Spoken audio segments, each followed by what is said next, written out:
Hello friends, welcome back. In this session, I would like to explain about how to launch EMR cluster and start working with Hadoop or Spark components. And so far, we have worked with on-premises infrastructure basically, and we also have distributors like Cloudera, Hortonworks. I mean, now both are same only. And also, we have seen like installing bare Apache Hadoop on our servers. So now, these cloud vendors like Azure or AWS, these provides services in such a way you can create your cluster on cloud itself. So there is no requirement of having any server or any space for you. You can directly launch EMR clusters. That's what I wanted to demonstrate today. And why I've chosen this, yes, I've already having account, and it is simple to start with.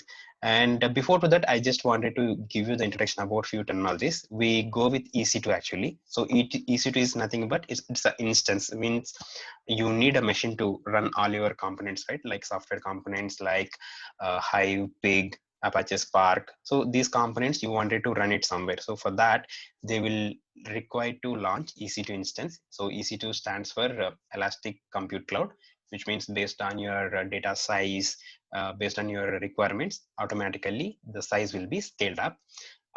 Along with this EMR cluster, it stands for Elastic Map Reduce. So here we hear about three different components, like how we have master node and data nodes in our on-premises database. Similarly, we also having master node, so which will monitors and also manages these clusters, how they are running, and also getting health status of each cluster, how they're performing. So it will have a track of it. And core node is something that it will have actual software component and they run actual tasks and also stores the data on HDFS or S3. And whereas task node is also having only software components to run, but it is not having any kind of storage area. But the motto of this particular session is to launch EMR cluster and connect through SSH, which means through PuTTY. So for that, you can also create your own free trial account for 1 month. And I'm still using a free trial account only. So here, if you see, go to once you log into your account, you have services. In services, you can select EC2 is something that it is not required for us because we are going to launch EMR. So EMR will be available under analytics. Okay. So I've already selected this option. So it is there in my first window itself. You see here, EMR. Just click on EMR.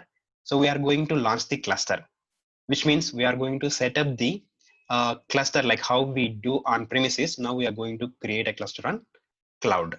So here I have created few and I terminated them as well because this is just for exploration purpose.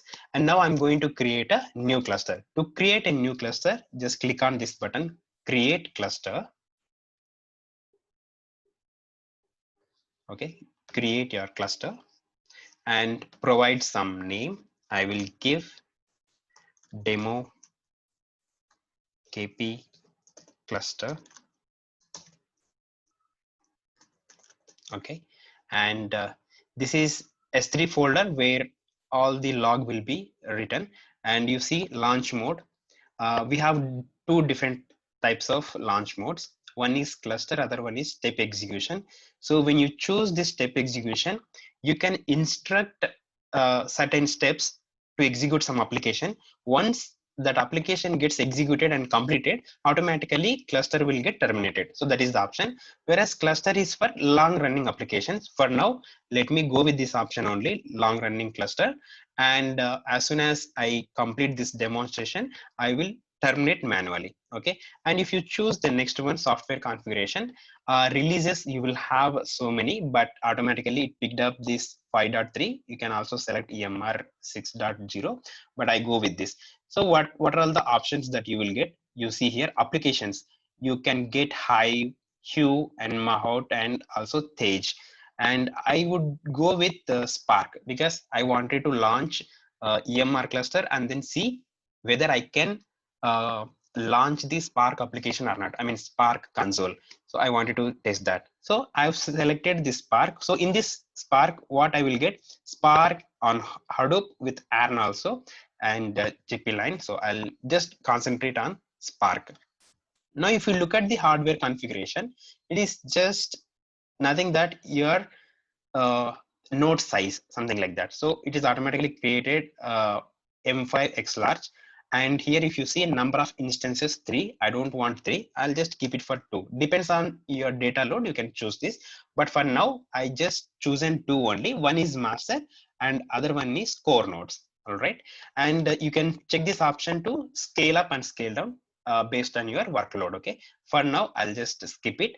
And now when you are creating your EMR cluster, you will also have an option to choose EC2 key pair. So EC2 key pair is nothing but it will have a access ID and key ID. Let me open a new window where you can get this information. Let me show you. I told you, right, if you want to launch EMR cluster, definitely you will have to mention number of machines, right? That's what we mentioned here. So EC2 instance, this number of instances, nothing but EC2 instances. And let's go to here and I will go back to my account. And here if you see EC2 instance, just click on EC2 instance.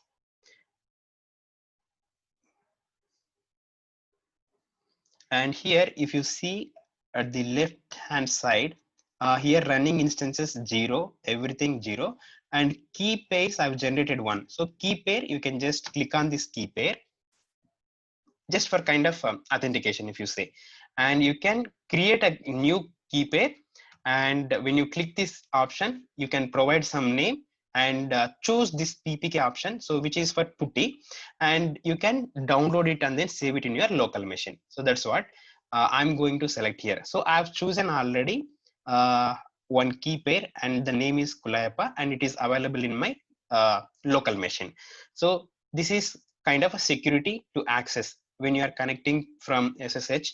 So it will take through these keys only, and permissions default, and EMR role EC2 instance, keep it as it is. So no need to do anything, just create cluster now. Create cluster, and you see here number of instances here running nothing, right? Let me go back here. EC2 number of instances were running 0. Let's now get back. Okay, let me click on this EC2. Okay, it is starting now. It is starting now. You will get some details like this. If you see you haven't get it, here it is provisioning, which means it is about to give us the details of master instance and as well as one slave instances. Now let's go here and then see. Now running instances 2. Earlier it was 0. Now click on it. Yeah, 2 instances are running. All right, let me go back here. Let's refresh it.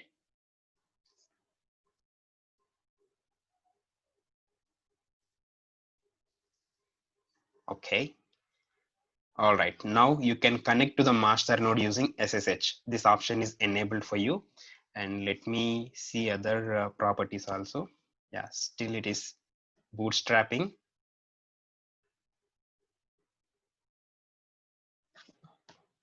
Okay. So my 2 instances are running, and before to this, you have to make one change. If you want to connect through PuTTY, you come to security groups. Okay, click on security groups, and also this is important. And here you will have 2 servers. One is Elastic MapReduce master one, and also Elastic MapReduce slave one. So these 2 security groups you have to edit in order to allow connections from a PuTTY. So just select this particular one, okay, and you can see here action, edit inbound rules. You have to select edit inbound rules, and if you look at this, okay, if you look at this option, I made it at one point. You see, I selected SSH and I kept it as TCP, and port range I've given 22, sorry, this one 22, and I selected this as a custom and all zeros. Okay, you have to create one, and then come down here. When you're adding one, add rule. So you have to do it by add rule and then provide this information, same like how I provided SSH TCP, sorry, this one, SSH TCP 22 and then custom, so that you are allowing from your local IP address. And then you just use save rules option. That will be fine. You are allowed to connect to your master node. Similarly, go back to security groups and slave node also available, right? You just repeat the same thing for slave node as well. Go to select this particular map reduce slave and actions, edit inbound rules. Okay, it is not giving me because I selected two. Let me deselect it one.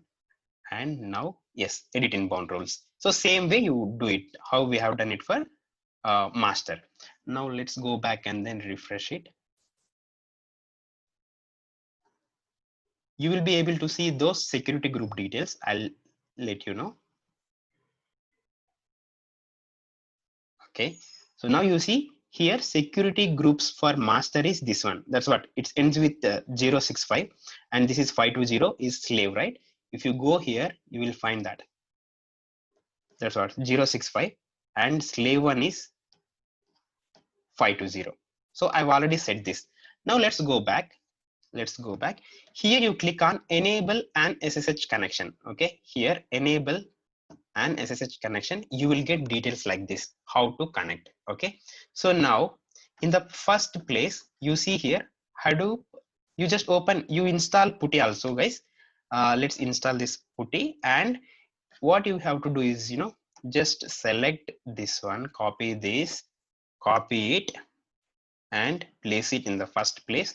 And 22 I made it already, right? Security groups, I edited inbound rules, I made it 22, so no problem, keep it as it is. And then it says that go to category list and then expand and SSH choose authentication. So let's go here, I'll just drag it something like this. Now go to connections and SSH and authentication, and now browse the file. So I have a file downloaded inside my local machine. I'm going to browse it. That's all. Once you complete that, let's go to tunnels. So here you have to specify source port as, you see here, source port 8157. You type 8157 and you select dynamic and auto, these two, and then add it. So it will add here, and then you're ready to launch. Click open. It will ask you, yes, you click on yes. It will ask you to permit it. Yes. Now we are good to work with EMR. So now let's see whether HDFS path is available or not. We know command, right? HDFS DFS -ls, just give slash and then see, yes, HDFS path is available. Now let's start by launching our Spark interactive shell, Spark shell. So automatically it will take us into Scala REPL mode. See the working nature, I mean, the programming style or any other thing, it will not change. Only we are setting up our environment or cluster in a cloud. So like how you code everything and execute the way of execution and everything is similar only. So it won't change. Now you see here, yes, Spark 2.4 option it taken, and also it went to Scala REPL mode. Now we are good to program, I mean to write applications to process the data. So EMR is what? Elastic Map Reduce, which allows you to set up a cluster to process your big data using Hadoop, Apache Hadoop, or else Spark framework. So that is it. Hope we are good. So what we have done, I'll just recall it. We have created just EMR cluster. We haven't done anything manually at EC2 also. Automatically it picked up. And you see only two instances only running because we have chosen during our cluster setup just two instances. One is master, other one is slave.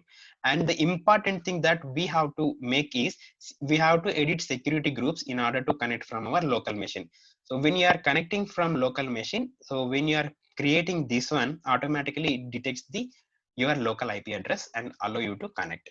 So that's all for this session. Hope it is helpful for you. And if you have any questions, you can write down on comments. I'll be very happy to answer you. Thanks for watching.